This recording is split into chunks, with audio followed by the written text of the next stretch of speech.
the vestibular system affects not only posture, but balance, movement, coordination, things like attention, impulsivity, arousal level, and behavior. And so this sense, sitting up, standing, walking, dancing, climbing, or shaking our heads, many of us will have experienced this through dizziness with heights or maybe motion sickness. It's basically a sensory processing of a sense of balance. And people with sensory processing difficulties revolving around vestibular senses, they might have trouble with, yeah, like I said, catching a ball, motor school skills such as running or walking really quickly.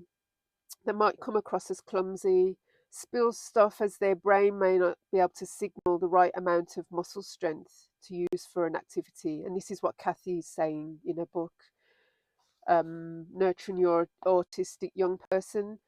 They might push too hard when writing, pull a window blind too hard, hug you so hard that it takes your breath away, have difficulty alternating between looking at their work and the whiteboard and finding the same place.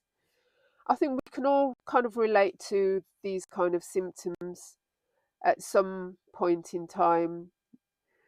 Um, and so a person with autism may go through this on a daily basis.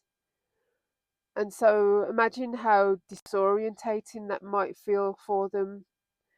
Uh, I mean, it's not set in stone that an autistic person goes through these kind of things, but they do have difficulty with their brain and sending the correct signals going to it. And so the vestibular system, she writes, is extricably linked to our emotional regulation also.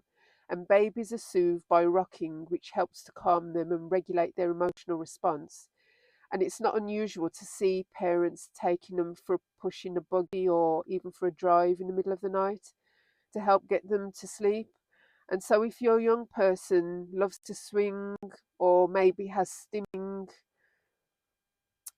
practices that they like to do, or if they like to go for a drive, or they like certain things like running from one end of a room to another, this might be the reason. They're just trying to regulate themselves emotionally. And she gives a case study of a 19-year-old in the US. His parents didn't really discover that he